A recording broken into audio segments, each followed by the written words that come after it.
¿Sabes cuál es el patrón más repetido entre las personas que nunca logran salir del ciclo de vivir al día? No es que ganen poco. No es que trabajen poco. Es que no tienen un plan para el momento exacto en que el dinero llega a su cuenta. Piénsalo un segundo. Te pagan un viernes. El sábado ya gastaste una parte en salir. El domingo pagaste algunas cuentas atrasadas. Y para el miércoles siguiente, sin saber muy bien cómo, ya estás revisando el saldo con cierta ansiedad. ¿Te suena familiar? Esto no es un problema de fuerza de voluntad. Es un problema de sistema. Y hoy quiero compartirte el sistema exacto, paso a paso, que apliqué durante años cada vez que recibía un pago, y que me permitió construir una base financiera sólida antes de cumplir 30 años. No fue magia, no fue suerte, y desde luego no dependió de tener un sueldo extraordinario desde el principio. Dependió de tener una rutina clara para cada peso que entraba a mi cuenta. En este guión vamos a desglosar 5 movimientos concretos. No son teorías abstractas de un libro de finanzas que nunca vas a aplicar. Son acciones puntuales que puedes empezar a poner en práctica la próxima vez que veas ese depósito reflejado en tu cuenta bancaria. Y lo mejor, ninguno de estos pasos requiere que trabajes una hora más de lo que ya trabajas. Se trata de redirigir el dinero que ya generas, no de generar más. Vamos a hablar de organizar gastos, de construir un colchón de seguridad, de liberarte de las deudas que te están frenando, de aprovechar vehículos de inversión que reducen lo que pagas en impuestos, y finalmente, de destinar una porción pequeña pero estratégica hacia oportunidades de mayor riesgo y mayor potencial de crecimiento. Quédate hasta el final, porque el orden en que hagas estas cosas importa tanto como el hecho de hacerlas. Lo primero que tienes que hacer, incluso antes de pensar en ahorrar o invertir, es entender exactamente a dónde se está yendo tu dinero hoy. Esto suena obvio, pero te sorprendería la cantidad de personas, incluso con ingresos decentes, que no podrían decirte con precisión cuánto gastan al mes en cosas que no son esenciales. Aquí va un ejercicio simple que te va a tomar quizás 20 minutos, pero que puede cambiar por completo tu perspectiva. Consigue tus movimientos bancarios de los últimos 3 a 6 meses. No hace falta que sea un año completo, con ese rango de tiempo ya vas a detectar patrones claros. Ahora divide una hoja, física o digital, como prefieras, en 2 columnas, una que diga necesidades y otra que diga deseos o caprichos. La definición que uso para diferenciarlos es sencilla. Si tu supervivencia y tu estabilidad básica no dependen de ese gasto, entonces no es una necesidad, es un deseo. La renta o la hipoteca, los seguros obligatorios, el pago mínimo de tus deudas y los servicios básicos como luz, agua e internet van directo a la columna de necesidades. Las salidas a comer, las suscripciones de entretenimiento que casi no usas, la ropa que compras por impulso, las salidas nocturnas, los hobbies costosos, todo eso va en la columna de deseos. Ojo, no estoy diciendo que los deseos sean malos. Yo también gasto en cosas que me generan placer y no me arrepiento de eso. El punto no es eliminar por completo esta columna, sino tener plena conciencia de cuánto representa dentro de tu presupuesto total. Una vez que tengas ambas columnas completas, suma el total mensual de cada una. Vamos a poner un ejemplo concreto para que quede claro. Supongamos que ganas $2.000 netos al mes. Al revisar tus necesidades, descubres que la renta te cuesta 700, el seguro del auto 80, las cuotas mínimas de tus deudas 150 y los servicios básicos 120. Eso suma $1.050, es decir, poco más del 50% de tu ingreso. Aquí es donde la mayoría de las guías financieras tradicionales te dirían que está bien, que el famoso límite del 50% para necesidades es aceptable. Yo discrepo. Mi recomendación, y hacia dónde deberías apuntar como meta a mediano plazo, es que tu columna de necesidades no debería superar el 25% de tu ingreso. Sé que en este momento eso puede sonarte completamente irreal, sobre todo si vives en una ciudad con rentas altas. Y tienes razón en pensar que no es algo que se logre de la noche a la mañana. Pero quiero que lo veas como un norte hacia el cual caminar, no como una regla que debas cumplir mañana mismo. Hay 2 caminos para acercarte a ese 25%, reducir gastos o aumentar ingresos. Casi siempre la respuesta correcta es una combinación de ambos. Del lado de reducir gastos, pregúntate cosas incómodas. ¿Realmente necesitas un vehículo de ese valor, o uno más modesto cumpliría exactamente la misma función? Vivir un poco más lejos del centro, aunque implique más tiempo de traslado, ¿te permitiría reducir significativamente tu renta? Compartir vivienda durante un tiempo, aunque no sea lo ideal, ¿te ayudaría a acumular un capital que después te acerque a la casa que realmente quieres? No te estoy pidiendo que sacrifiques toda tu calidad de vida. Te estoy pidiendo que evalúes con honestidad si hay margen de mejora sin que eso te haga sentir miserable. Muchas veces sí lo hay, y simplemente no lo habíamos cuestionado porque estábamos acostumbrados a cierto estilo de vida. Del lado de aumentar ingresos, recuerda algo fundamental: tu capacidad de generar más dinero siempre va a ser mayor que tu capacidad de recortar gastos. Puedes ahorrar en café, en salidas, en suscripciones, y eso está bien, pero llega un punto en el que ya no hay más que recortar. En cambio, tu potencial de ingresos prácticamente no tiene techo. Buscar un ascenso, capacitarte en una habilidad mejor remunerada, o comenzar un pequeño negocio adicional son caminos reales para mover esa aguja. Yo no crecí en una familia con recursos abundantes, y honestamente me tomó bastante tiempo llegar al punto en que mis necesidades representaban ese 25% de mi ingreso. No pretendo que esto sea sencillo ni inmediato, pero cada pequeño ajuste que hagas hoy te acerca un poco más a esa meta. Ahora, hagamos el mismo ejercicio con la columna de deseos. Siguiendo nuestro ejemplo, digamos que sumas los gastos en salidas, entretenimiento, compras impulsivas y demás, y el total llega a $500, un 25% de tu ingreso. Idealmente, esta columna también debería mantenerse cerca de ese 25% o por debajo, porque necesitamos que quede un margen considerable de tu sueldo disponible para los siguientes pasos que vamos a construir juntos. Si sumamos ambas columnas en nuestro ejemplo, necesidades y deseos representan el 75% del ingreso, dejando un 25% disponible, unos $500 en este caso. Ese remanente es justamente el que vamos a distribuir en los siguientes 3 pasos. Cuanto más logres reducir el peso de las 2 primeras columnas, más espacio tendrás para construir riqueza real.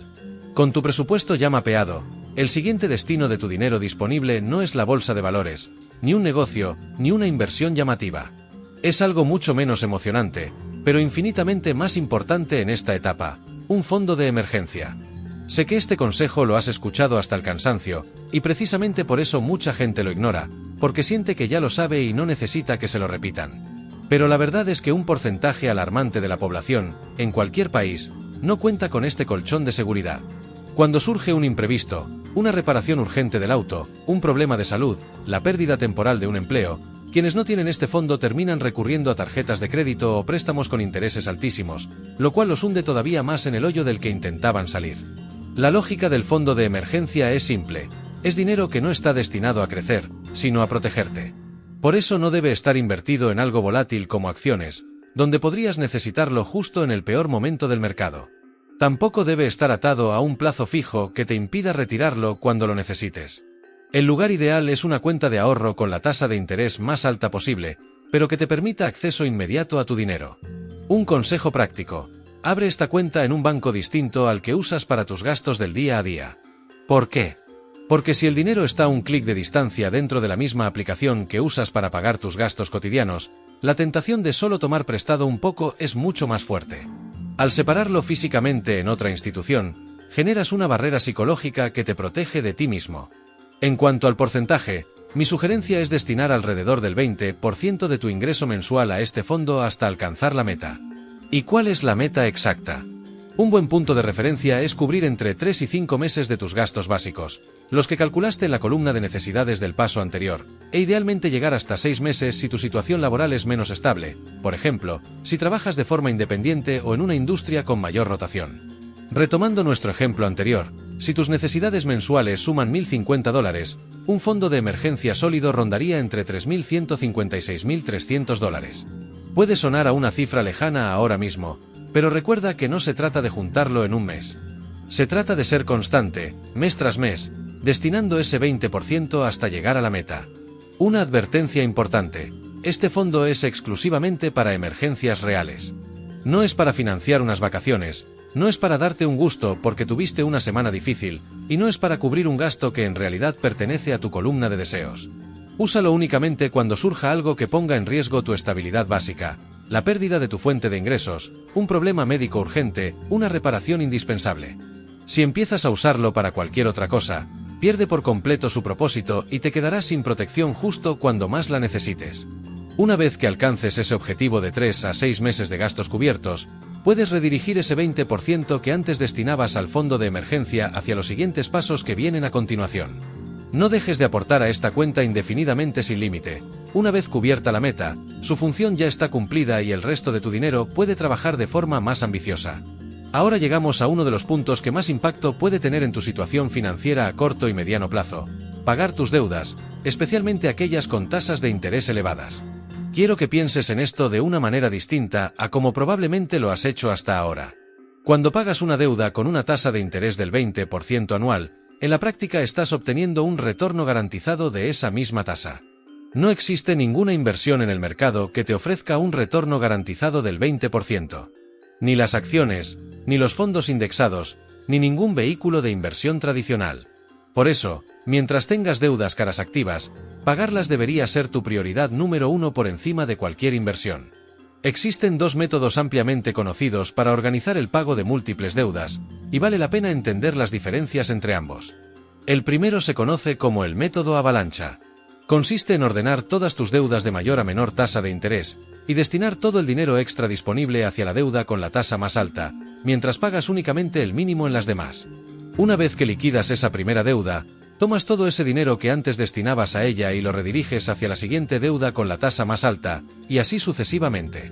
Matemáticamente, este método es el más eficiente, porque minimiza la cantidad total de intereses que pagarás a lo largo del proceso. El segundo método se llama bola de nieve. Aquí, en lugar de ordenar por tasa de interés, ordenas tus deudas de menor a mayor según el monto total adeudado, sin importar la tasa. Pagas primero la deuda más pequeña, sin importar si tiene la tasa más baja o más alta, y luego avanzas hacia la siguiente. La lógica detrás de este método no es matemática, es psicológica. Al liquidar deudas pequeñas rápidamente, sientes una sensación de progreso y logro que te motiva a continuar. Veamos un ejemplo para comparar ambos métodos con números concretos. Imagina que tienes tres deudas: una tarjeta de crédito de $4.000 con una tasa del 22% anual, un préstamo personal de $2.000 con una tasa del 12% y un pequeño préstamo familiar de $800 sin ningún interés. Supongamos que puedes destinar $400 mensuales al pago de estas deudas, además de los mínimos correspondientes.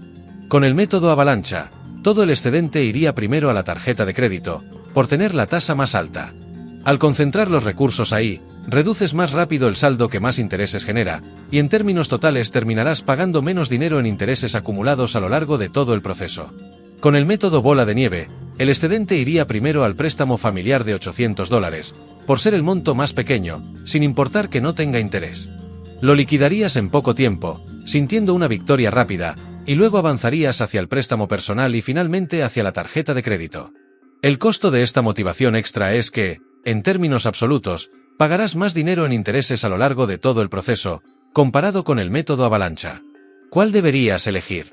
Si tu prioridad es minimizar el costo total y tienes la disciplina para mantenerte motivado sin necesidad de victorias rápidas, el método avalancha es matemáticamente superior. Si sabes que necesitas ver progreso tangible y rápido para no abandonar el esfuerzo, el método bola de nieve, aunque más costoso en números absolutos, puede ser la opción que realmente termines cumpliendo. La mejor estrategia siempre es la que efectivamente vas a seguir hasta el final, no la que se ve mejor en una hoja de cálculo. Mi recomendación general es destinar alrededor del 30% de tu ingreso mensual a este proceso, una vez que ya hayas cubierto tu fondo de emergencia. Y ten paciencia, dependiendo del monto total de tus deudas, este proceso puede tomar meses o incluso un par de años. Lo importante es mantener la constancia y no acumular nuevas deudas de interés alto mientras trabajas en liquidar las existentes. Una vez que tu fondo de emergencia está completo y tus deudas costosas están liquidadas, es momento de empezar a construir riqueza a largo plazo de manera más seria. Y aquí es donde entra un concepto que muchas personas subestiman: la eficiencia fiscal. Piénsalo así: ya pagas impuestos sobre tu ingreso cuando te llega tu sueldo. Pagas impuestos indirectos cada vez que compras algo.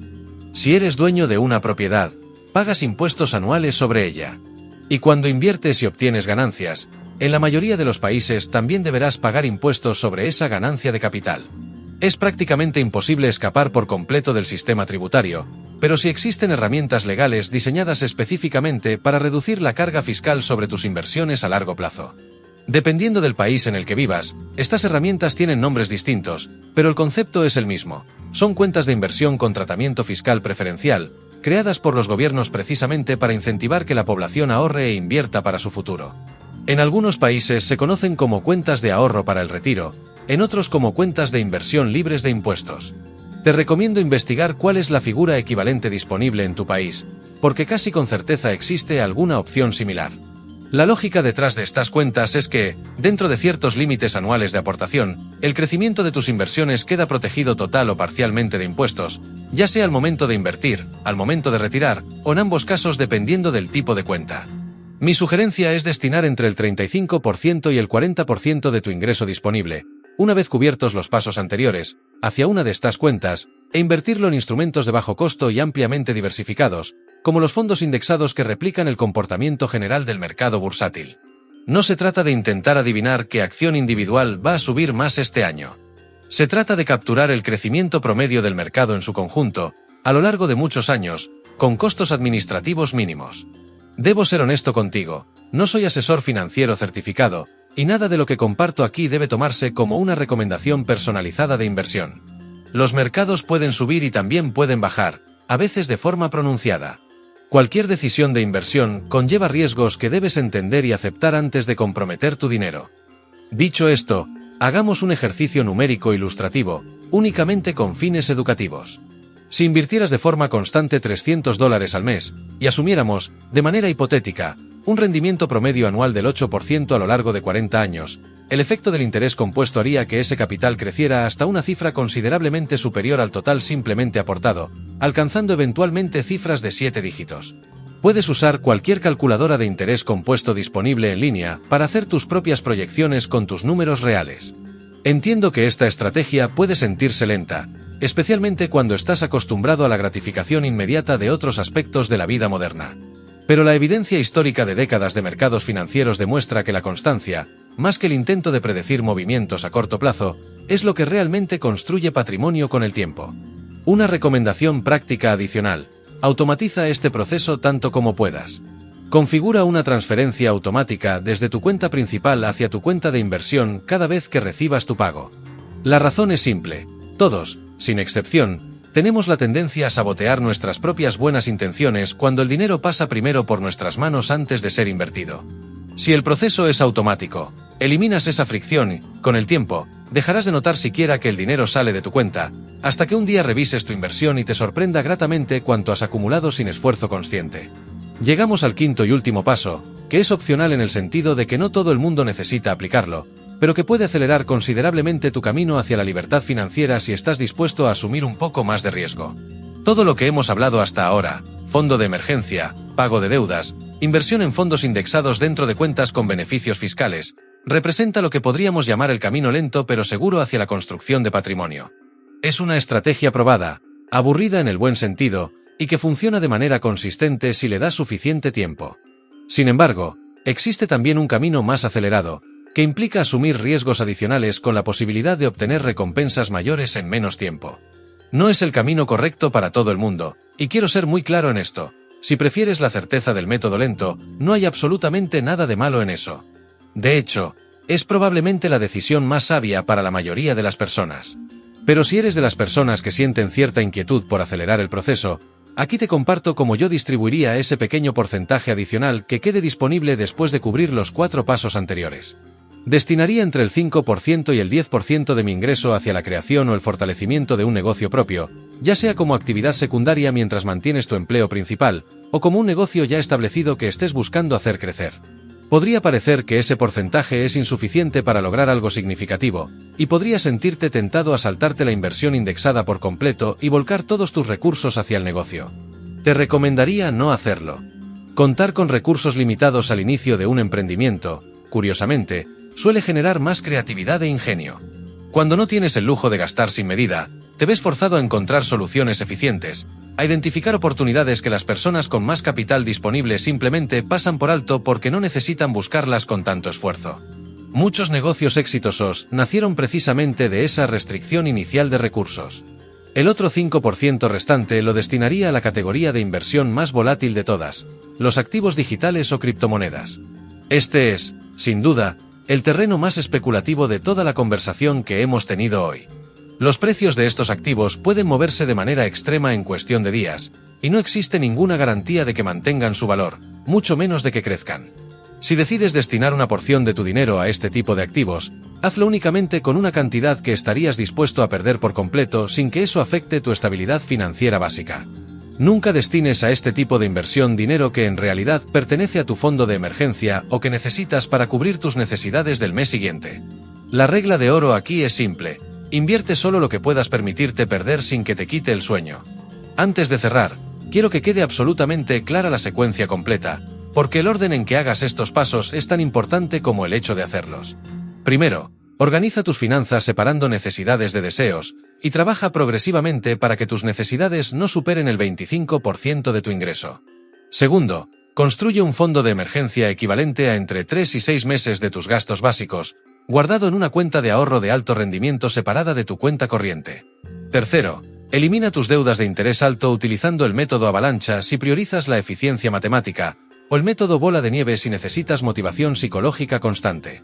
Cuarto, una vez libre de deudas costosas y con tu colchón de seguridad completo, invierte de manera constante y automatizada en fondos indexados de bajo costo, aprovechando cualquier vehículo de inversión con beneficios fiscales disponible en tu país. Quinto, si tu perfil de riesgo lo permite y ya tienes las bases anteriores sólidamente establecidas, destina un porcentaje pequeño hacia oportunidades de mayor riesgo, como un negocio propio o activos digitales. Ninguno de estos pasos requiere que ganes un sueldo extraordinario desde el primer día. Lo que requieren es consistencia, paciencia y la disciplina de aplicar la misma rutina cada vez que recibas tu pago, mes tras mes, año tras año. La diferencia entre alguien que construye patrimonio sólido a lo largo del tiempo y alguien que sigue viviendo al día no suele estar en cuánto ganan, sino en que tan sistemáticamente organizan lo que ya tienen. No pretendo que apliques los 5 pasos perfectamente desde tu próximo pago. Empieza por el primero. Dedica 20 minutos a revisar tus movimientos bancarios y separar tus gastos en las 2 columnas que mencionamos al inicio. Ese simple ejercicio de conciencia ya te va a poner varios pasos por delante de la mayoría de las personas que nunca se toman el tiempo de mirar con honestidad hacia dónde se va su dinero. La libertad financiera no llega de un día para otro, y quien te prometa lo contrario probablemente esté buscando venderte algo. Pero con un sistema claro, aplicado con constancia, los resultados llegan, y suelen llegar más rápido de lo que imaginas cuando empiezas a ver el efecto acumulado de tus decisiones mes tras mes. Si este contenido te resultó útil, considera compartirlo con alguien que sepas que está buscando organizar mejor sus finanzas. A veces la información correcta, en el momento correcto, puede cambiar por completo la trayectoria financiera de una persona. Nos vemos en el próximo vídeo.